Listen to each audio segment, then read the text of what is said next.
What if I were to tell you that there's a problem with Matthew, Mark, and Luke?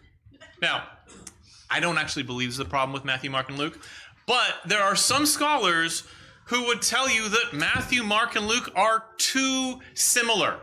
They share so many accounts. They share things even word for word, verbatim.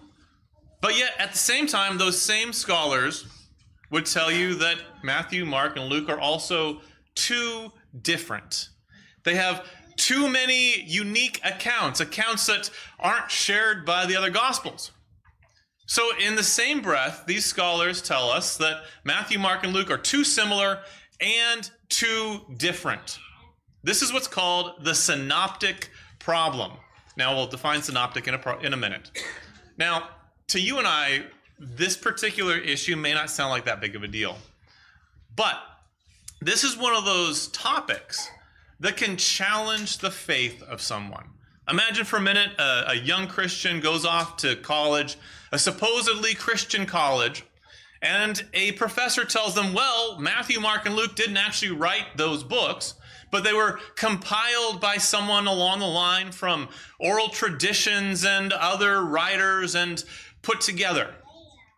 And then that young Christian is thinking, well, wow, why have I never heard this before? Why has no one ever told me?